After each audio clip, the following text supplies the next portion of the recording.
gorgeous, Sabrina here. Today we're talking all about the outer V, and I'm going to be showing you a tutorial step by step on how you can master this eyeshadow application technique. And I'm going to be doing as little as possible editing in this video so you get to see exactly how I create the outer V. The outer V has a tremendous effect on how your eyes look, and it's great for every single eye shape out there, especially hooded eyes.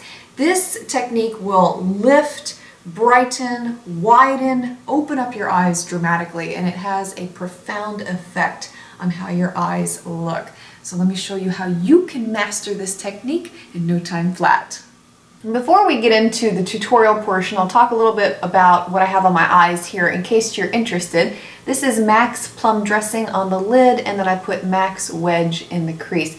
And my outer V color that I'm going to be working with today, if I can get it out here, is MAC's Typographic. And this is described as a light black, almost gray shade. And I've also applied some translucent powder under my eyes since I did already go ahead and do my face, and this is going to catch any excess black eyeshadow that may fall out. For brushes for outer V work, the one that I use and rely on the most is the Sigma E45.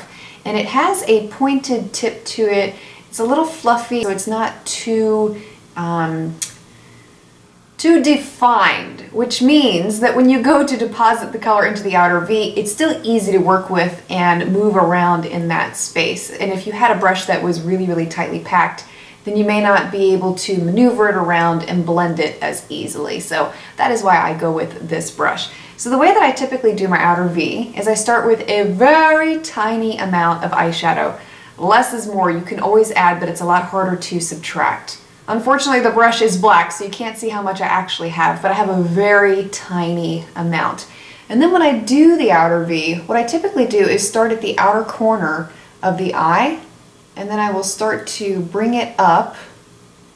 You want to envision a line that extends from the outer corner of the eye up to the end of your eyebrow. And that is going to be the path that you follow for the first portion of the outer V. And then once you have it to about the crease point, right about there where your crease starts to form, you'll want to start bringing it up into the crease. You can see I have just the smallest amount of eyeshadow there, and that is perfect. That's about the amount that you'd want to have. And so you can already see the shape that we have going there compared to this eye. I'm going to go back with some more of Typographic, a little bit more, and repeat the steps that I did in the beginning.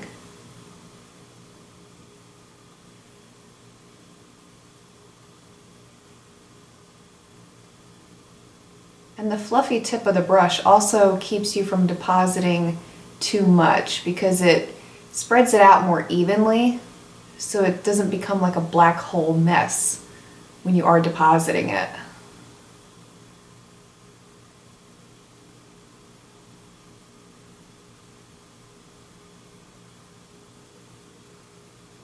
And adding a little bit more.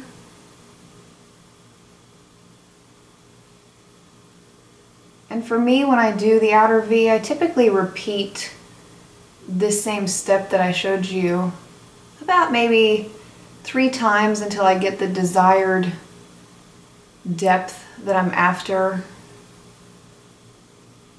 I learned the hard way when I was teaching myself how to do this, that if you apply too much, then it becomes really hard to blend. But if you go in sections with a small amount of eyeshadow each time, it makes it just so much smoother and a lot more natural looking too. Not saying that eyeshadow is natural, but you get my gist. And when I get to a point where I like what I've deposited, what I'll do next is I'll go back with more of my crease shade. In this instance, it's MAC's Wedge. So I'm taking a little bit of that onto the tips of the same brush and going over Typographic. And this helps to blend the outer V into the look a little bit better so it isn't as harsh looking.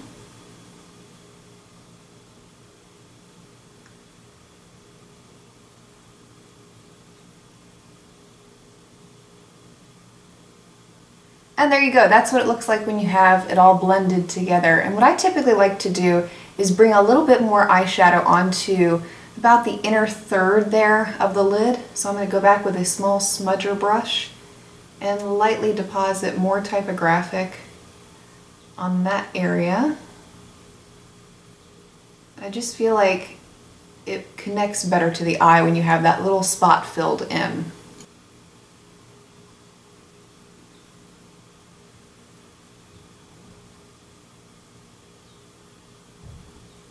So now that I have this eye completed, you can see the real difference that happens between this eye and this eye that I haven't done yet. This one looks lifted, it brightens it up, I feel like it makes it pop forward. It's a great thing to do for any eye shape. It'll really make your eyes stand out. And let me know any other eyeshadow application techniques that you would like to see demonstrated in their entirety, because I would be more than happy to help you out in any way that I can. Let me know below. Thanks so much for watching, and I look forward to seeing you again very soon.